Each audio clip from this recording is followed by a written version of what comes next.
Good morning and welcome. This is Channel 31.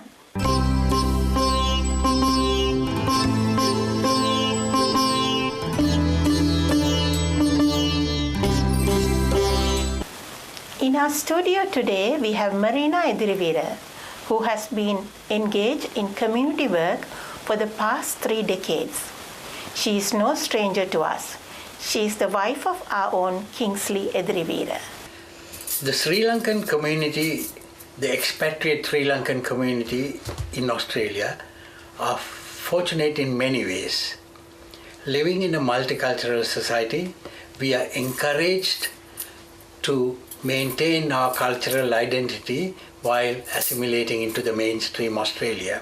It took some time, and it took some individuals, dedicated individuals, some tireless efforts of those people was instrumental in establishing the status of the Sri Lankan community today.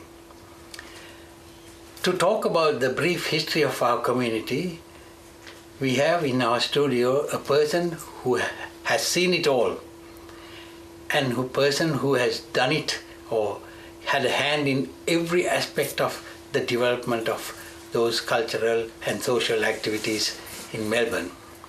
And that is Mrs. Marina Ediriweera. Good morning, Marina. Good morning, Bandu. So, Marina, you migrated to Australia in 1973, I think, from memory. That is 43 years ago. 43 years ago. And you've seen it all. Yes, I have. I was not keen on coming to Australia, but my husband Kingsley, he was very, very keen. Right. So I had to give in, and in the end we migrated. But in Sri Lanka we had good jobs. Right. Kingsley was an accountant. He was the qualified ACMA, CIM, ACCA, all British qualifications. Right. And I was a dental therapist. I worked for the health department for 9.5 years. Right. I qualified from the Maharagama Dental Therapy Training School, and Kingsley, I worked for the health department. And Kingsley worked for the Port Cargo Corporation. And I worked at many dental clinics. First I started at the Kotehena Mahavidyalaya, then I went to the Ediriweera Health Unit. Lastly, I worked at the Mortu Vidyalaya, where from there only we migrated. And that was 43 years ago. Actually, see, those days, those who migrated to Australia were professionals. So almost each and every person was a professional. Isn't that right? Yes, that is right, because Kingsley was qualified, and Kingsley's qualifications are recognized all over the world. Right. In fact, in Australia, before we came, he was admitted into the ASA. Yeah. And he didn't even have to sit for any exam. Right. And once he came to Australia, he could select whichever job he got. So can you tell us? Whichever job he applied for. And he got many offers, but we came without any money. They wouldn't allow us to bring from Sri Lanka a lot of money. Yes, those days you could bring only 150 pounds. Yes. And so Kingsley, both of us selected, Kingsley took the job which offered the most money. So, and Marina, so can you tell us about your first impressions of Australia as soon as you arrived here?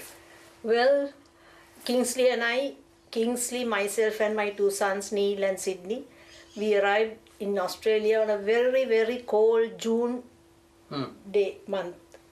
And the temperature was below 0, I think. And I think the clothes that we brought were not warm enough. So my cousins, as usual, all my cousins, 2 of my cousins came. Monica Van Rooyen and Clement Van Rooyen, then Conrad Funanda and Ivy Funanda. They had brought all these warm clothes. Right. So they rugged us up. Right. So actually, when you mentioned the freeways, so can we paint a little sort of picture of the Melbourne and surroundings the days you came here?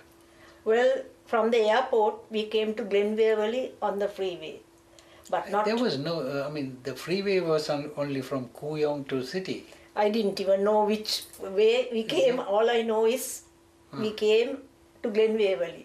And you see, during the time, the Australian Prime Minister was Whitlam, right? Yes, And he was the Prime Minister, and coming from Sri Lanka, soon after abolishing the White Australia policy. we came just after that. And at that time, there were no Sri Lankan shops, no Sri Lankan newspapers. So you had to bank on all the provisions you take. Yes, Kingsley's mother used to once in 3 months send me all the curry powders, chili powders and all what we wanted. And Till, I hope you shared that yes, with amount. all the friends and relations. My relations were very, very helpful. My cousins, I was getting sick all the time. I hadn't conceived after my eldest son for 6 years, but the first month that we landed here, I got pregnant. And I had a lot of complications and ended up in the Fairfield Hospital. Mm-hmm. They thought that I had just come from Sri Lanka, I had bought cholera or some type of disease. Whereas it was not that, it was the penicillin that they gave me. I was allergic to the penicillin. Right. So now, after coming here, so what made you sort of get involved in the social and other religious and other activities? As I told you earlier, Kingsley is a Sinhala Buddhist and I'm a Burger Catholic. So Kingsley wanted to get involved in some type of religion because we had 2 children. Mm-hmm. So Kingsley used to come with me to church and I used to go with him to temple. And the temple that we went to was in Richmond.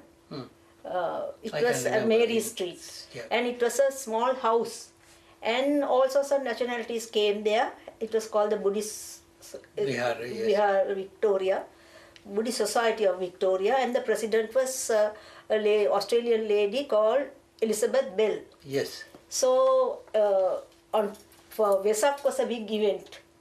A lot of people used to come to the temple, and my 2 sons used to get together, and Kingsley also helped them to make the Vesak decorations. And we used to go in the morning, and my 2 children also used to observe Sil.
hope you enjoyed the show. Thank you for listening in today. Till next Tuesday, I am Mihiri Disanayaka.